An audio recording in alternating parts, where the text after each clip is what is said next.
जय श्री राम दोस्तों, मैं केशवर पाल आज फिर एक नई वीडियो के साथ आपके सेवा में हाजिर हुआ हूँ। दोस्तों, ये दो रामपाल जी के चंगू मंगू हैं, ये दास जी। इन्होंने एक वीडियो बनाई है, उसमें बता रहे हैं कि काल एक भगवान है जिसको रामपाल 21 वरमान दे करके एक अष्टंगी नाम की कन्या है जो रामपाल की परमात्मा की पुत्री है, और ये काल भी रामपाल के परमात्मा का ही पुत्र है। तो रामपाल के जो परमात्मा हैं कबीर, वो भाई बहन की दोनों की शादी करा दिए, पुत्र और पुत्री पैदा करके। तो ये रामपाल के चेले कह रहे हैं कि वो जो है कि ब्रह्मा विष्णु महेश को वो काल भगवान पैदा भी करता है और मारता भी है। और फिर इन लोगों का ये भी कहना है कि आज तक तो हम लोग ये कह रहे थे कि वेदों में प्रमाण है कबीर भगवान है, लेकिन आज से हम पुराणों में भी कहेंगे कि पुराणों में प्रमाण है कबीर भगवान है। ठीक है, तो आज हम इसी पे वीडियो बनाएंगे और इन दासों के तुच्छ बुद्धि का पर्दाफाश करेंगे। इनके पास कितनी बुद्धि है और ये काल को समझते क्या है। ठीक है, तो हम इस वीडियो में कबीर सागर, कूर्म पुराण और व्याकरण का भी सहारा लेंगे, आपको बताने का प्रयास करेंगे। रामपाल और इसके चेले सिर्फ भ्रमित करते हैं और इनका कोई काम नहीं है। आइए भ्रमित करके करेंगे क्या, आपको अपने गैंग में मिलाएंगे, आपसे दसवांश लेंगे, ज्योति पाठ के नाम पे रुपया लेंगे, दान पेटिका में रुपया डलवाएंगे और आपको काल काल कह के डरवा करके आपके ऊपर शासन करेंगे, आपको अपने ही भाई बंधुओं से दूर कर देंगे। तो आप इस वीडियो को शुरू से लास्ट तक देखें और समझने का प्रयास करें। तो आइए सबसे पहले इन दास भाइयों की वीडियो को सुनते हैं और देखते हैं कि ये कहना क्या चाह रहे हैं। देख ले भाई, ये है कूर्म पुराण 1131 कोड गीता प्रेस का 5वें अध्याय में क्या बता रखा है और पेज नंबर 41। ब्रह्मा जीव वासुदेव तथा शंकर की अर्थात ब्रह्मा विष्णु महेश की और आम जीवों की काल के द्वारा ही सर्जना होती है। वह इनको पैदा करता है, पुनः वही काल इनका संहार भी करता है। अभी आप रामपाल के इन चेलों की बात सुन रहे थे। ये चेले कह रहे हैं कि काल ही ब्रह्मा विष्णु महेश और आम जीवों को उत्पन्न करता है और उनका संहार भी करता है। काल सबका पिता है। तो यह रामपाल भी तो एक जीव ही है ना। ये जो दास भाई हैं ये भी तो जीव ही हैं। तो काल इनका भी पिता हुआ, रामपाल का भी पिता हुआ और स्वयं कबीर का भी पिता हुआ, क्योंकि काल सबको मार दिया। अगर काल मारा नहीं तो रामपाल के जो कबीर परमात्मा है वो कहाँ गए? वो तो आए थे तो उनको रहना चाहिए ना, वो क्यों चले गए? तो दोस्तों, इन मूर्खों के लिए कबीर सागर में कबीर दास जी ने क्या लिखा है यह पहले हम आपको दिखा देते हैं। यह देखिए, कबीर सागर का अमर मूल ग्रंथ है और इसका पृष्ठ नंबर 227 है। ये सब काल काल कहते रहते हैं। इनके लिए कबीर दास जी ने क्या लिखा है यहाँ पे, काल नयन बर देख न कोई, काल ही पट पट गए बिगोई। यानी यहाँ कबीर दास जी कह रहे हैं कि काल को नयन भर मनी आंखों से कोई देखा नहीं कि काल होता कैसा है, लेकिन काल पढ़ पढ़ के, काल लिखा है ऐसा पढ़ पढ़ के सब लोग बिगो गए हैं, मतलब सठिया गए हैं, पगला गए हैं। आगे कबीर दास जी कहते हैं यहाँ पे, काल डर दुनिया सब बूढ़ी, काहू न देखी काल की मूड़ी। कह रहे हैं कि काल के डर से सारी दुनिया बूढ़ी हुई है, सारी दुनिया परेशान है कि काल हमको खा जाएगा, लेकिन कोई काल की मूड़ी को नहीं देखा कि काल होता कैसा है। और ये रामपाल भी कभी इन दासों को काल की मूड़ी नहीं दिखाया कि काल देखो ऐसा होता है। स्वयं रामपाल भी कभी काल को नहीं देखा होगा। आगे कहते हैं कि तुम धर्मदास निडर हो रहूं, ना ही काल झूठ पर रहूं। कह रहे हैं कि हे धर्मदास, तुम निडर होकर रहो, कोई काल नहीं होता है, ये सारा झूठ है। तो यह था कबीर दास जी का मत कि काल कोई होता नहीं है, सारा झूठ है। तो फिर हम थोड़ा दासों की आगे की वाणी को सुनते हैं। यह काल भगवान है जो गीता में बताया है। अच्छा, ये भगवान है। ब्रह्मा विष्णु महेश तो बड़ा है। ब्रह्मा विष्णु महेश का पूज्य पिताजी है और दुर्गा देवी के पूज्य पतिदेव है। भाइयों तो कति सटीक प्रमाण दे दिया गुरुजी ने। और देख ले अगले लाइन में कति क्लियर हो जाएगा। दोस्तों, अभी इन दास भाइयों का वीडियो सुने। ये कह रहे हैं कि काल भगवान है, लेकिन उसके नीचे लिखा हुआ है कि काल भगवान है, अजर अमर अविनाशी है, सर्वव्यापी होने के कारण सबकी आत्मा है और सबकी आत्मा होने के कारण यह महेश्वर है। ठीक है, आप इस फोटो कॉपी में पढ़ लीजिए। अब विचार करिए कि रामपाल का जो काल है, जिसको रामपाल ने 21 वरमान दे रखा है, वह काल तो मरने वाला है, लेकिन यह काल अजर अमर अविनाशी है। ठीक है, अजर भी है, अमर भी है, अविनाशी भी है। तो यह रामपाल वाला काल तो है नहीं। थोड़ा और आगे इनकी बात को सुन लेते हैं। ब्रह्मा रुद्र तथा नारायण आदि बहुत होते हैं। ये ब्रह्मा विष्णु महेश जैसे देवता तो बहुत होते हैं। एक ना है, ये मतलब होते रहे, मर जाते हैं, दूसरे बन जाते हैं। अच्छा रहा। किंतु भगवान एक ही है जो ईश काल तथा कवि कहलाता है। ध्यान से देख लो, कवि कहलाता है, ऐसा वेद का भी मत है, संस्कृत में पढ़ लो। एको ही भगवान ईश है काले कबीर इति श्रुति। वो एक ही भगवान कौन है? कबीर इति श्रुति। वेदों का वचन है कि कबीर इति, कबीर ही है, दूसरा कोई भगवान नहीं है। यार इसका मतलब तो ये है कि कबीर इति श्रुति, यानी कि कबीर ही भगवान है, कबीर ही भगवान है, एको ही भगवान ईश है। तो अब हम ये भी नारा लगा सकते हैं, जैसे हम पहले लगाते हैं ना, वेदों में प्रमाण है कबीर साहब भगवान है, तो हम क्या कहें, पुराण में प्रमाण है कबीर साहब भगवान है। तो दोस्तों अभी रामपाल के चेलों की बात सुने। अब ये कह रहे हैं कि हम जैसे वेदों में प्रमाण है कबीर भगवान है नारा लगाते थे, अब हम यह नारा लगाएंगे कि पुराणों में प्रमाण है कबीर भगवान है। ठीक है, तो आइए हम PDF में चलते हैं और इस विषय को पढ़ते हैं और हम यह जानने का प्रयास करेंगे कि यहाँ किसकी बात चल रही है और वह काल कौन है। ठीक है, तो आप वीडियो में बने रहिए, हम सीधे PDF को खोलते हैं और वहाँ पर। दोस्तों यह कुरुम पुराण का PDF है, हमारे पास ग्रंथ नहीं है इसलिए हम PDF में पढ़ के आपको सुनाएंगे। इसमें जो दास दिखा रहा था वह पृष्ठ संख्या 41 पर है। हम सीधे उसी पृष्ठ संख्या 41 पर चलेंगे और देखेंगे कि वहाँ क्या बात हो रही है। दोस्तों यह पृष्ठ संख्या 41 है, जहाँ पे वह दास पढ़ के सुना रहा था। यहाँ से पढ़िए, ये सुना रहा था दास कि इस प्रकार ब्रह्मा, जीव, वासुदेव तथा शंकर की काल के द्वारा ही सर्जना होती है, पुनः वही काल इनका संहार भी करता है। यह काल भगवान है, अनंत है, अजर, अमर, अविनाशी है। देखिए, अनादि है, सर्वव्यापी होने से, स्वतंत्र होने से तथा सबका आत्म स्वरूप होने से यह महेश्वर कहलाता है। ठीक है, तो ये रामपाल का जो काल है 21 ब्रह्मांड वाला, वो तो अजर, अमर, अनादि तो है नहीं, वो तो मर जाता है। लेकिन यहाँ जो काल है वो अजर, अमर, अविनाशी है। आगे लिखा है कि ब्रह्मा, रुद्र तथा नारायण आदि बहुत होते हैं, किंतु भगवान एक ही है जो ईश, काल तथा कवि कहलाता है। यानी उस भगवान को ईश भी कहते हैं, काल भी कहते हैं, कवि भी कहते हैं। ठीक है, ऐसा वेद का अभिमत है। ठीक है, अब दास जो सुना रहे थे दोस्तों, यहाँ पे बताने का प्रयास कर रहे थे कि ये कवि जो है, यहाँ पे देखिए एक ये शब्द आया है कविरति, जो ये हाईलाइट मैं किया हूं, कविरति। इसको दिखा करके वो ये बताने का प्रयास कर रहे थे कि यह कबीर दास जी के लिए है। ठीक है, तो यहाँ पे भगवान के 3 नाम बताए गए हैं, ईश, ये देखिए पढ़िए, यहाँ पे भगवान के 3 नाम बताए गए हैं, ईश, काल, कबीर। ठीक है, तो हम सबसे पहले आपको रामपाल की एक और गप दिखा देते हैं इसकी पुस्तक से। दोस्तों यह रामपाल की पुस्तक है गहरी नजर गीता में, संत रामपाल दास महाराज कबीरपंथी।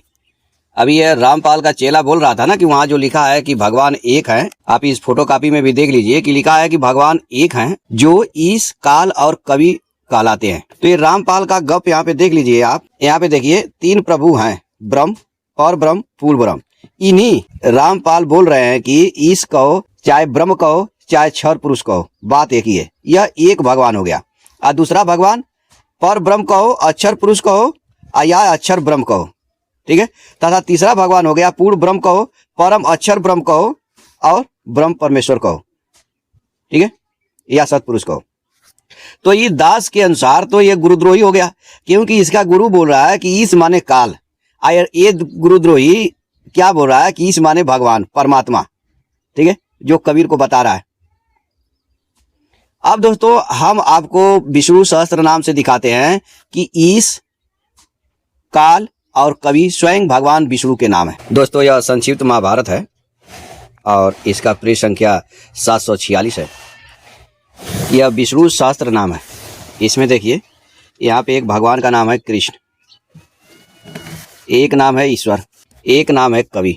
जो वहाँ कवि देखे, ये देखिए जो काल देखे आपने, जो काल, ईश, कवि नाम है परमात्मा का, भगवान का, वो भगवान एक ही है। तो यहाँ पर भी काल लिखा हुआ है। और जब यही आप गीता पढ़ेंगे तो भगवान वहाँ कहते हैं गीता के 10 के 30 में कि गणना करने वालों में मैं काल हूँ, और 10 के 33 में कहते हैं कि मैं अच्छे काल हूँ। ठीक है, तो भगवान ने वहाँ पे भी अपना नाम बताया और यहाँ पर भी नाम बताया। तो यहाँ किसी अबीर कबीर की बात नहीं चल रही है, यहाँ पे स्वयं भगवान की चल रही है।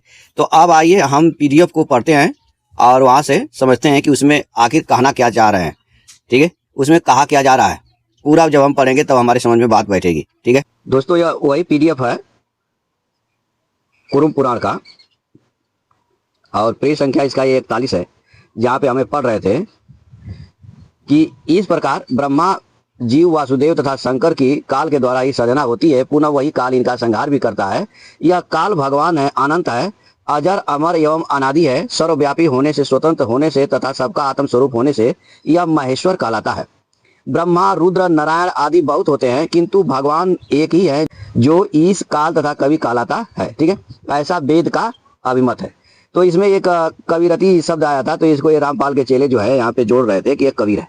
ठीक है, हमने विष्णु सहस्त्रनाम में दिखा दिया कि ईश, ईश्वर भी और काल भी और कवि भी भगवान विष्णु के ही नाम है।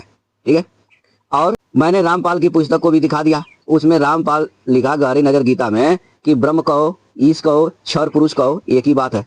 तो ये दोनों जो है गुरुद्रोही हो गए, गुरु के खिलाफ बात बोलने लगे। ठीक है, तो आगे हम इस पे ऊपर पढ़ते हैं मेन पृष्ठ पे कि यहाँ पे क्या कहा जा रहा है।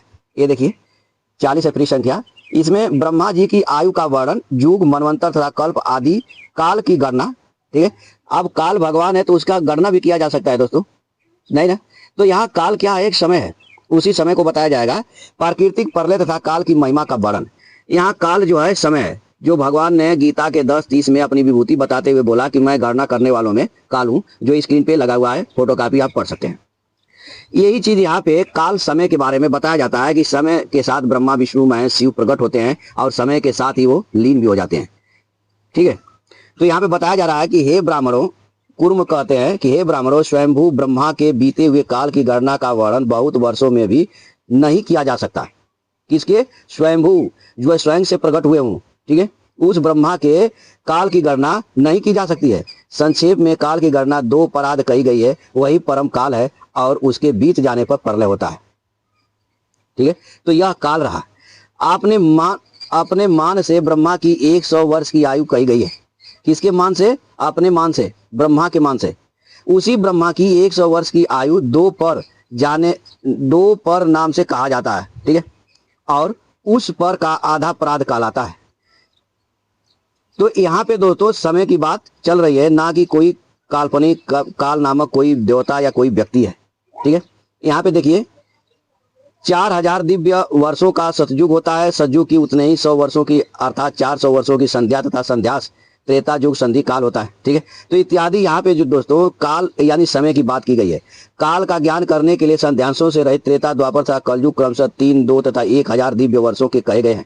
ठीक है, इत्यादि यहाँ पे बात जो है दोस्तों, काल मतलब समय के लिए कहा जा रहा है, ना कि काल कोई जो है देवता है, कोई भगवान है, कोई ऐसा चीज नहीं है। ठीक है, श्रेष्ठ ब्राह्मणों, 360 कल्पों का ब्रह्मा का 1 वर्ष कहा गया है। उसके 100 गुने अर्थात 360 गुणे 100 यानी 36,000 कल्पों या 100 वर्षों के काल को पर तथा इस नाम से जानना चाहिए। ठीक है, तो इत्यादि दोस्तों यहाँ पे काल क्या है, एक समय है। प्राकृतिक परिसंचर, ये प्रकृति प्रलय के बारे में कहा जाता है कि ब्रह्मा, विष्णु एवं महेश तीनों प्रकृति में लय हो जाते हैं। ठीक है, ब्रह्मा, विष्णु, महेश कहाँ होते हैं? प्रकृति में लय हो जाते हैं। और ये रामपाल का ज्ञान क्या है कि प्रकृति ब्रह्मा, विष्णु, महेश की माता है। तो क्या रामपाल की जो माता है, रामपाल मरेंगे तो उनमें लीन होंगे, या ये जो दास हैं जो रामपाल के ज्ञान को आगे बढ़ा रहे हैं, लोगों को भ्रमित कर रहे हैं, दास दोनों, तो क्या ये मरेंगे तो अपनी माता में लीन होंगे? ठीक है, तो इसको जो दोस्तों बहुत गहराई से समझने के बाद समझ में आता है, प्रकृति किसी प्रकार की हमारी जैसी माता है, वैसी माता नहीं है। देखिए ब्रह्मा, विष्णु एवं महेश तीनों प्रकृति में लय हो जाता है। पुनः काल योग से उनका आविर्भाव होना कहा जाता है। ठीक है, काल योग से यानी समय जब सृष्टि की होती है तो सृष्टि के तुरंत प्रकट हो जाते हैं, वो रचना करते हैं, पालन करते हैं, संहार करते हैं, और फिर जब प्रलय होने रहता है उसी प्रकृति में वो प्रलय हो जाते हैं। ठीक है, अब प्रकृति स्वयं परमात्मा से निकलती है। इस प्रकार ब्रह्मा, जीव, वासुदेव तथा शंकर की काल के द्वारा सर्जना होती है। कैसे? जब एक ब्रह्मा, विष्णु और महेश प्रकृति में लय हो जाते हैं, कब? जब प्रलय होता है। और पुनः जब काल समय आता है सृष्टि रचना का, तो ये फिर उनका आविर्भाव हो जाता है, ये प्रकट हो जाते हैं। ठीक है, अब सवाल ये है दोस्तों कि ब्रह्मा, विष्णु, महेश कौन है? ठीक है, यह कुरुम पुराण उनके लिए क्या कह रहा है? तो आइए इसके ठीक ऊपर हम चलते हैं और आपको दिखाते हैं कि कुरुम पुराण ब्रह्मा, विष्णु, महेश के बारे में क्या कह रहा है। यहाँ पे एक विषय लिया गया है। सांख्य सिद्धांत के अनुसार ब्रह्मांड की सृष्टि, क्रम, पंचीकरण प्रक्रिया तथा परमेश्वर के विविध नामों का निरूपण, यानी जो परमात्मा है उनके विविध नामों को बताया जाएगा कि वह नाम कब क्यों पड़ा। ठीक है, और यह पृष्ठ संख्या आपको चाहिए तो यह पृष्ठ संख्या 34 है और कुर्म पुराण है। हम यहां से पढ़ेंगे। देखिए, कुर्म ने कहा, सर्वत्र चारों ओर मुख वाले महेश्वर प्रकृति से पर अव्यक्त चतुर्व्यूह सनातन अनंत अपरमेय तथा समस्त जगत के नियंता हैं। तत्व चिंतक जिसे प्रधान और प्रकृति कहते हैं, जो सत असत रूप है, वही अव्यक्त नित्य कारण है। अब रामपाल के चेले ये सब बात नहीं समझ पाएंगे दोस्तों, ठीक है, कि व्यक्त क्या है, अव्यक्त क्या है, सत क्या है, असत क्या है, प्रकृति क्या है, प्रधान क्या है। ये सब क्या समझते हैं कि प्रकृति एक जैसे इनकी माता है वैसे एक माता है, जो इनको जैसे इनकी माता 9 महीने गर्भ में रखकर पैदा करती है, वैसे सोचते हैं कि ये भी प्रकृति इनकी माता है ब्रह्मा विष्णु की, और ब्रह्मा विष्णु 9 महीने गर्भ में रहकर प्रकट होते हैं। यहाँ पे पढ़ेंगे गंध वर्ण और रस हीन शब्द स्पर्श से रहित अजर ध्रुव अक्षय कभी न नाश होने वाला नित्य अपनी आत्मा में स्थित संसार का बीज रूप महाभूत सनातन पर ब्रह्म सभी प्राणियों की मूर्ति रूप आत्मा से अधिष्ठित महत्व अनादि अनंत अजन्मा सूक्ष्म त्रिगुण उत्पत्ति और प्रलय का स्थान शाश्वत तथा अविज्ञेय ब्रह्म ही आदि में विद्यमान था। यानी जब कुछ भी नहीं था, संसार में कुछ भी नहीं था, तो उस समय आदि में ब्रह्म था। ठीक है, ये ब्रह्म उस समय गुणों की समव्यवस्था रूप उस पुरुष के आत्म रूप में स्थित होने पर जब तक विश्व की सृष्टि नहीं हो जाती प्रकृति या प्रलय का समय जानना चाहिए। यह ब्रह्मा की रात्रि कही गई है और सृष्टि को ब्रह्मा का दिन कहा गया है। वास्तव में उसका न दिन होता है और न रात होती है। आदि से रहित वह जगत का आदि कारण सर्वभूतमय अव्यक्त अंतर्यामी परात्पर ईश्वर रात्रि व्यतीत होने पर जागृत हुआ। परमेश्वर महेश्वर ने प्रकृति एवं पुरुष में शीघ्र ही प्रविष्ट होकर परम योग के द्वारा उनमें क्षोभ गति उत्पन्न किया। ठीक है, यह प्रकृति और पुरुष दोस्तों आप गीता में पढ़ सकते हैं 13वें अध्याय में, और देवी भागवत में प्रकृति पुरुष का तमाम हर जगह प्रकृति पुरुष का वर्णन हुआ है।